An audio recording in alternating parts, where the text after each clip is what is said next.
Section 13, 4 and 5 of the EU Withdrawal Act and table a motion in neutral terms on this statement as required by Section 13(6). This motion will be amendable and will be debated and voted on in this House on the 29th of January, and I will provide a further update to the House during that debate. To be clear, this is not a rerun of the vote to ratify the agreement we have reached with the European Union, but the fulfilment of the process following the House's decision to reject that motion. The process of engagement is ongoing. In the next few days, my ministerial colleagues and I will continue to meet with members on all sides of the House and with representatives of the trade unions, business groups, civil society and others as we try to find the broadest possible consensus on a way forward. Whilst I will disappoint those colleagues that hope to secure a second referendum, I do not believe that there is a majority in this House for such a path. And whilst I want to deliver a deal with the EU, I cannot support the only other way in which to take no deal off the table, which is to revoke Article 50.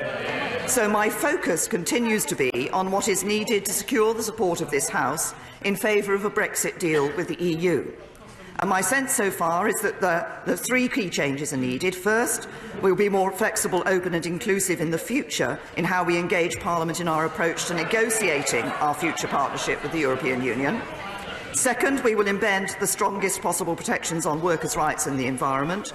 And third, we will work to identify how we can ensure that our commitment to no hard border in Northern Ireland and Ireland can be delivered in a way that commands the support of this House and the European Union. In doing so, we will honour the mandate of the British people and leave the European Union in a way which benefits every part of our United Kingdom and every citizen of our country. And I commend this statement to the House. Jeremy Corbyn. Thank you, Mr. Speaker. I thank the Prime Minister for an advanced copy of her statement, and I join with her in condemning the car bomb attack we've seen in London during the weekend, and commend the emergency services and the local community for their response. Mr. Speaker, the huge achievement of the Good Friday Agreement in reducing violence in Northern Ireland must never be taken for granted. It was an historic step forward, but we cannot take it for granted. The government still appears not to have come to terms with the scale of the defeat in the House of Commons last week. The Prime Minister seems to be going through the motions of accepting the result, but in reality is in deep denial. The logic of that decisive defeat is that the Prime Minister must change her red lines because her current deal is undeliverable. So can she be clear and explicit with the House? Which of her red lines is she prepared to move on? The Prime Minister's invitation to talks have been exposed as a PR sham. Every opposition party politician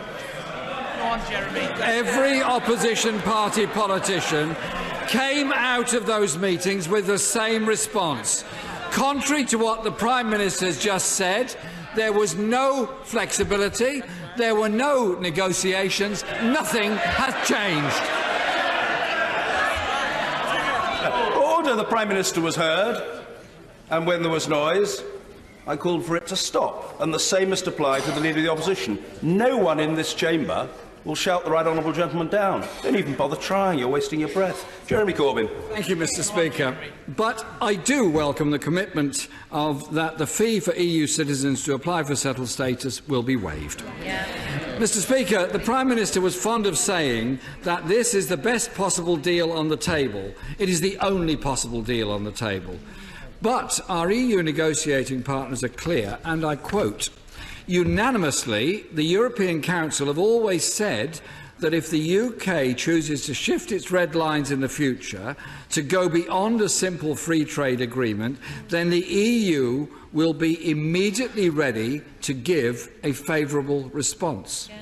The House voted to hold the referendum. It also voted to trigger Article 50.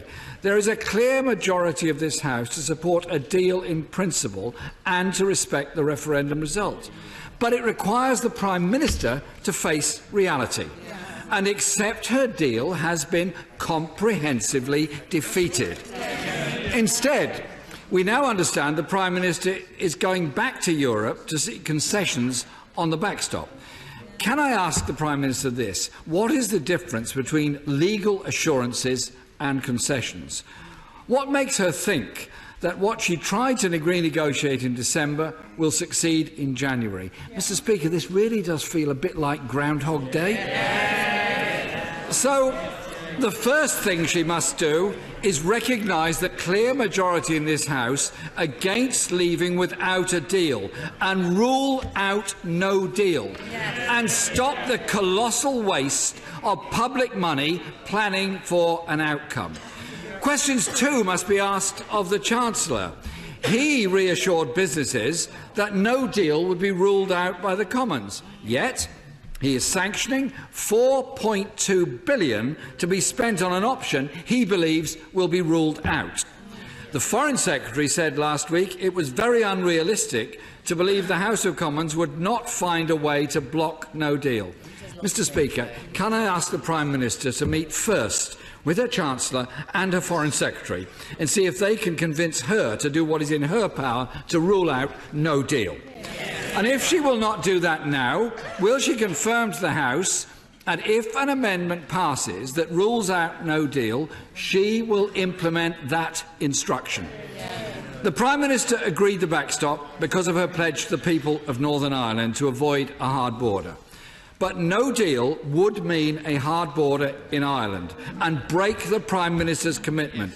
Is she seriously willing to accept a hard border?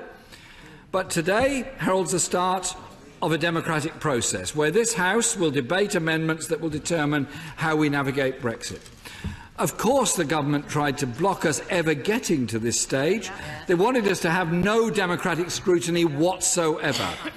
Labour set out, and I believe there may be a majority in the House, for such a proposal for a new comprehensive customs union with the EU that would include a say, a strong single market deal that delivers frictionless trade, and ensure no race to the bottom on workers' rights or indeed any other of the important regulations and protections we have. We will, as we've said consistently from the beginning, back amendments that seek to rule out the disaster of no deal. And, as we've said, will not rule out the option of a public vote.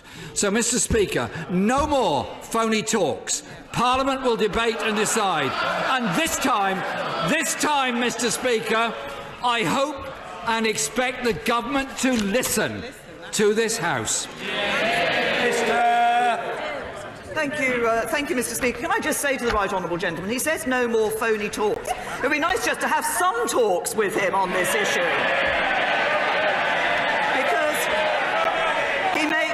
He makes lots of claims about what has been said in the talks that have been held so far, but actually he doesn't know, because he didn't turn up to those talks. And I come back to him, he makes a great deal about the issue of no deal.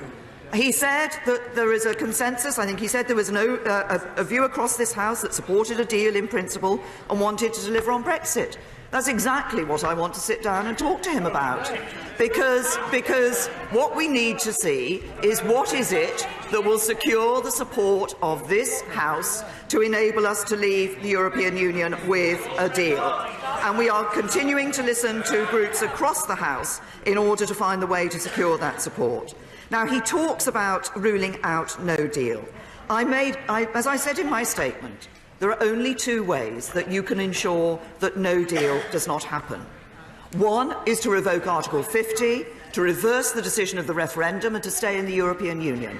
That would be a betrayal of the referendum decision that was taking place in 2016.